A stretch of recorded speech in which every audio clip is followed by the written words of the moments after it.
Good afternoon. It is 1 o'clock on the 8th day of October 2013. My name is Boni Tunya and this is KTN NewsDesk. And my name is Edith Kimani. We prepared quite a bit for you this afternoon, but this is what is making highlights. CCK cracks the whip. Telco CEOs have to answer tough questions over unregistered SIM cards in use. Rita Tinina is standing by. She'll be bringing us those details. Also, an Eldoret accident where 8 people have been killed in a head-on collision along the Eldoret-Malaba Road. And also, time to pay up. The Senate prepares bill to have investors pay natural resource royalties to local communities. All this and more coming your way in just a few seconds.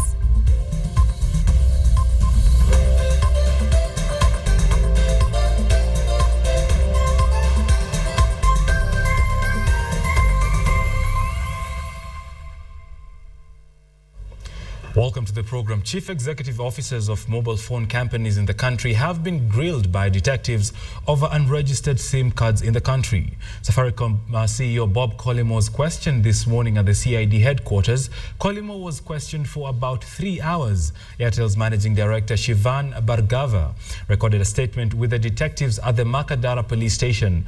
Orange managing director Mikhail Gosen is said to have been questioned by police at the Kilimani police station last night and again this morning, while the boss was grilled at the industrial area police station. This follows yesterday's warning by the ICT Cabinet Secretary Fred Matiang'i and the Communications Commission of Kenya and the police that the bosses of the mobile phone companies risk arrest for allowing the use of unregistered SIM cards in the country.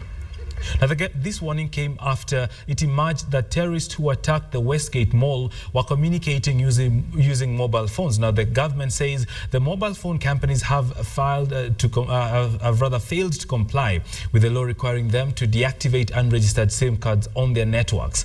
Police are now trying to trace mobile numbers suspected to have been used by terrorists during the Westgate attack.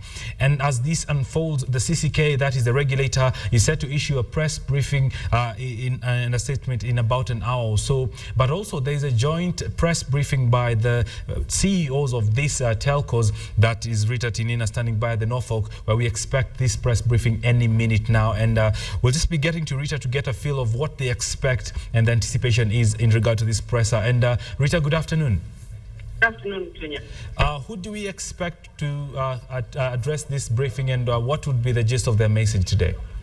Well, we expect all the bosses of the 4 mobile companies in the country for the press conference.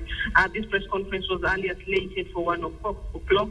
They then again said it will start at 12:30. Bob Collymore just a few minutes ago emerged to tell journalists who are waiting that the press conference will be kicking off in half an hour or so. They say they are waiting for one of their colleagues who's just from the Makadara police station, where he has recorded a statement with the DCIO there. And so once he gets here, then the press conference will get underway. It will be interesting to see what the CEOs have to say. All of them have recorded statements with the police. Bob Collymore, as you mentioned there, Tunya, recorded a statement earlier this morning at the CID headquarters along Kiambu Road. But perhaps what many are questioning is what happens next. The government going to question the CEOs is perhaps just one of the aspects in the investigations into the Westgate attack. The government saying the CEOs failed to comply with the law when it comes to unregistered SIM cards. The government also indicating that many unregistered SIM cards are still being used by mobile phone subscribers, but we'll be raising with the CEOs when they come here to know how many unregistered SIM cards are there and what measures are being put in place. Remember, there was a drive months ago to ensure that every SIM card in the country is registered. As of now, we'll seek to hear from them what's the way forward. How many SIM cards do they estimate are out there and which are unregistered? And the issue also of selling SIM cards that are pre-activated. When you get a SIM card that is pre-activated, perhaps the personal details of the subscriber who is seeking that service are perhaps not captured. So we'll seek from the CEOs what the way forward is. Tunya. Right, Rita Tina, many thanks. We'll be getting back to you as soon as that press briefing gets underway, but we also know that the regulator is set to issue a statement any minute now regarding the use of unregistered SIM cards. We also know that there are about 380,000 unregistered SIM cards in use in the country, and part of that is that they are either falling into the U or Orange territory, with Safaricom and U, or rather ESSA, with Safaricom and Orange saying they have all their SIM cards registered. But details to all that unfolding will be coming to you as and when we have that press briefing in an hour or so. Edith? Well, let's now shift gears to the International Criminal Court, where the second prosecution witness in the case against Deputy President William Ruto and journalist Joshua Arap Sang at the ICC has told the court that there were provincial coordinators who were reporting to key Pentagon leaders before the 2007 election.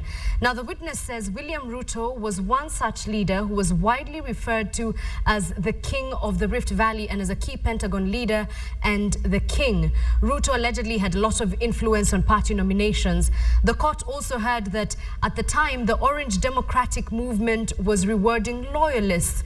It is an account that saw several interruptions from the defense teams, who said the questions the witness was being asked were leading, interruptions that were overlooked by the presiding judge. Well, what do you mean by Kingsman? He was the king of that region, Rift Valley.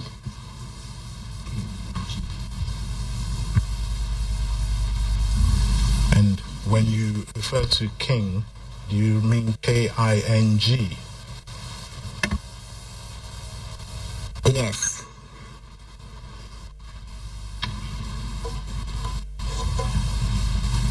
And when you were testifying yesterday, you attempted to provide the ethnic composition of the Rift Valley. Do you remember doing that?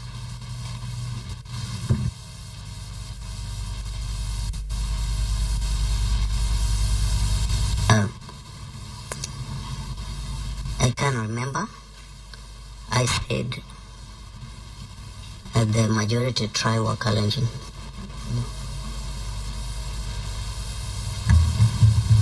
Would it be fair to say that you also said there were Luos, Kisii, Kikuyu within the Rift Valley as well?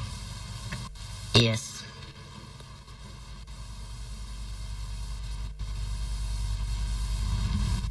So when you say that Mr. Ruto was the king of the Rift Valley, I would ask that my learned friend be a little bit careful. There's been a number of questions, in fact, going from page 11, line 9, where my learned friend has been leading on these issues. Mr. Ken, let's do it this way. If you have any objection at the point where you have it, I think the proper thing would be for you to object at that point. It's problematic if you didn't object to a question and then you come back later to say you should have objected, but due to your own good graces you didn't. Now you are. It doesn't help us. I think the best thing is at the point where an objectionable question is asked, object at that point, and then we'll deal with the ruling and move on. My objection in that case is the question does not reflect the previous answer given by the witness. The current question. In that sense, it is leading. The current question, you mean? Indeed, the current pending question is not does not reflect the previous answer given. To that extent, it is misleading, and I object. Back home, 6 people, among them 3 children, were yesterday killed in a road accident along Eldoret Malaba Road when a saloon car collided with a lorry. Sharon Momanyi has that report. A wreck is all that is left of this saloon car, said to have been carrying 9 people Monday evening before it was involved in a head-on collision with this truck at Jua Kali along Eldoret Malaba Road. An accident that saw 8 of the 9 people inside the car die on the spot, and 2 others while receiving treatment at the Moi Teaching and Referral Hospital. 3 of those who died were children. And immediately after passing Nyumba Kumi, as the saloon car was trying to overtake a bus that was never found at the scene, the saloon car collided with collided head-on with a trailer that was coming from Eldoret direction, heading to the direction of Webuye. 1 person is still receiving treatment. Residents say that particular spot has been made dangerous due to ongoing construction. And I want to urge them that before they complete their work, we want to have the pumps within Mile 13 Nyumba Kumi, because this area has been a black spot. Last week we had another accident. Today we have lost 6 people now. Maybe for those motorists who frequently use this road, I'll just request them to be very much observant, especially for the stretch between Eldoret and Webuye. There is a slope here. Sharon Mamani, KTN. Well, in a bid to increase trust and confidence between the police and members of the public, the government is seeking to initiate new security structures, and it's been dubbed as Nyumba Kumi. Now, Ian will tell you why this system could benefit you and I. In Tanzania, a grassroots system known as Nyumba Kumi ensures the police, immigration officers and members of the public are aware of which activities are going on in the surroundings. Basically, police and immigration officers know who is staying in which hotel, who is renting and living in which house, and who owns which property. No stranger can stay in the country without their knowledge. Back at home, the relationship between the public and the police has encountered numerous hurdles, one of them being trust. For example, you might remember this man. On the night of the Westgate siege, he came out clear that while being rescued from the scene, he warned the police of one of the suspects who disguised himself as a civilian and walked away a free man. Na huyu jamaa alitoka na sisi sio Msomali, ni Mwarabu. Na polisi hawakunisikiza. Mimi naambia hawa ni huyu, ananiambia toka. Incidences such as these tend to reduce public confidence and perception of the police. In a move to integrate the community into the management of security, the National Police Service Act provides for county policing authority and community policing. There is a thin line between community policing and the Nyumba Kumi concept, which the government tends to integrate in Kenya. The objective of this security structure is to strengthen community police partnership, to promote trust and confidence between the police and the community, and to improve information sharing to enhance security. The system works by appointing trusted and vetted people from the smallest village level, who are mostly elders but also police informers. They are then organized as councils, with each council in charge of monitoring a minimum of 10 houses each, thus the name Nyumba Kumi. Naona kama ikiletwa ita reduce insecurity, because now if people are going to be fragmented into 10 people and one person is going to be taking care of them, then it will ensure that people will come together. That kind of a system, if it were there during an attack in Westgate, in Westlands, there could be a flowing information that there are people who are coming to attack, and even they could be followed. And I believe they could not have reached a point of where the damage was caused. In this regard, the government has directed that the concept of Nyumba Kumi be integrated into the community policing to ensure that the current system of villages under village elder are restructured into Nyumba Kumi, 10 household units, with a clear leadership structure that will be responsible for the security of the concerned household. The idea behind structures such as these is not to beautify the streets, rather to ensure that the police and members of the public interact more to reduce crime. And with the implementation of the Nyumba Kumi concept, information sharing will enhance security. Ian Wafula, KTN. Ever wondered what a day is like in the life of a newly elected governor? Well, wonder no more. Tune in to KTN tonight at 7:30 p.m. for the season premiere of Governor, the latest sitcom in Kenyan TV.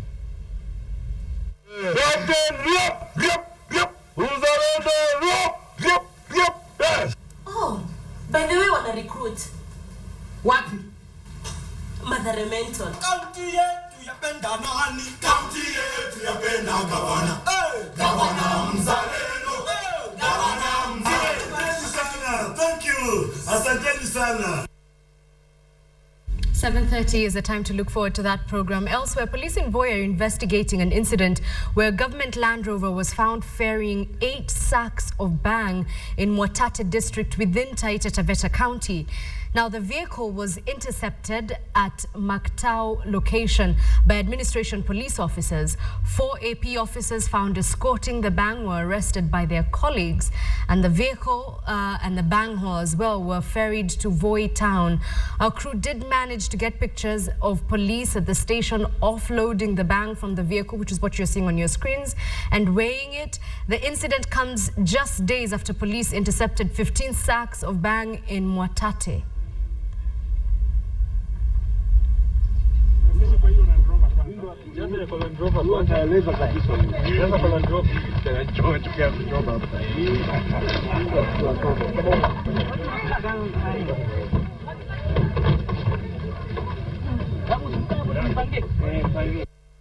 I mean, it's one of those stories that really raises eyebrows, wondering who's supposed to be taking care of who. That's a lot of bhang, though. Well, that's what you're thinking. To a story we alluded earlier in business is that the Senate is preparing a bill that will force farms engaging in exploration of natural resources in the country to share royalties with the communities they work with. Now, this is according to the chairperson of Senate Ad Hoc Committee for Royalties, Dr. Agnes Zani, that most communities in the country have remained very poor despite owning huge deposits of minerals. This, she said, has largely contributed to the inequality experienced across Kenya. Speaking in Nakuru County during a meeting with the Geothermal Development Company management, Dr. Zani said she was hopeful that the bill would pass, offering relief to communities in the country. The committee is currently going around the country to seek views from investors and locals. The bill is expected to be done in 3 weeks' time. Right, now the government will next week showcase projects and services that will be awarded to the youth, women and the disabled under the 30% procurement rule. According to the Devolution and Planning Cabinet Secretary Anne Waigoro, this will enable these groups to move with clarity in applying for tenders. Speaking at a meeting of all heads of procurement within the government, Waigoro noted that the new procurement directive will apply equally to both the national and county governments. It's a requirement by every government ministry and institution, including county governments, because it is now enshrined in law, will secure 30% of all the tenders in government to the women and the youth of this country. As a start, I think the National Treasury has already given all the small items, right, in law, to the women and youth. So all the items that are below, I think 500,000, are exclusively given to the women and youth. But we are going beyond that because it's supposed to be 30%, and that doesn't constitute 30% of our procurement. So there is going to be an expo next week. It's going to combine two things. One, display or sharing of information with the public, and especially the targeted audience, which is the women and youth, on the tenders that are in government. Let's go further afield. And an 11-year-old in Colorado wants to boldly go where this child has gone before. He's brewing a beer that can be used in space. Yeah, that's right. He's 10. He tells CNN's Mac Meredith this experiment has nothing to do with getting astronauts drunk. Crush them. Following a recipe usually meant for adults, Mihail Bojanevsky at age 11 is turning beer making into an historic achievement. I really didn't expect this from the start. I really just designed my experiment to get a good grade in my class. But his idea is earning him a lot more than a good grade. His experiment to see how the fermentation process works in microgravity is grabbing the attention of NASA. Beer, well known to most people as, a party drink or whatever. Actually, the alcohol in it has some medical properties. Ignition. In December, Mihel's idea will leave the classroom and arrive at the International Space Station. It's there astronauts will try to find out how well the beer ferments in space, something the 7th grader hopes could be used to help in a medical emergency. What a perfect way to show them this is why. This is why you are spending all that time learning to write a lab report, because you may have to write a real proposal one day. The project, while unique, is exactly what the STEM school in Highlands Ranch, a facility that focuses on science and math, wants to see more of. Just the whole idea, here I've got an 11-year-old putting beer together in my classroom. That was pretty special. Now it's up to NASA to get the test tubes into space. As for Mihel, he's already convinced no matter what happens, It's just going to be pretty much my greatest moment of my life so far. Now, a postal worker is out of a job for throwing away letters about Obamacare. Well, CNN's Eric Kavitz reports.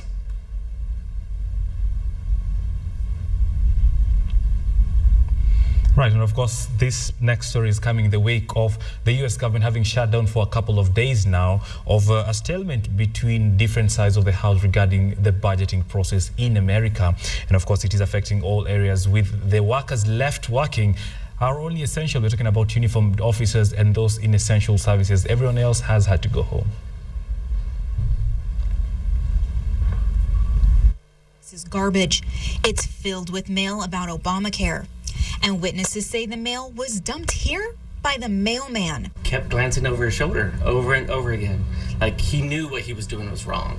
Dill says he was in his apartment and he could see out here into the parking lot. He says the postal carrier was parked over here and he noticed some unusual behavior. Then he saw the worker walk right over here to the garbage dumpster, and he says that's where the postal carrier dumped the mail. It was just amazing. I mean, everyone's I looked down in there and there was a bunch of people's addresses and names and addresses, and right away I knew that this was absolutely wrong. Dill says he brought the mail that he found in the garbage here to his local post office, where he filed a formal complaint against the carrier. I spoke with a representative from the U.S. Postal Service. He says he questioned the carrier and that the carrier admits to throwing the mail into the garbage dumpster. According to U.S. Postal Service spokesperson Gus Ruiz, the mail carrier says he was running late and wanted to get back to the post office on time. Ruiz tells me the mailman was fired immediately and that the worker is a temporary carrier hired in August.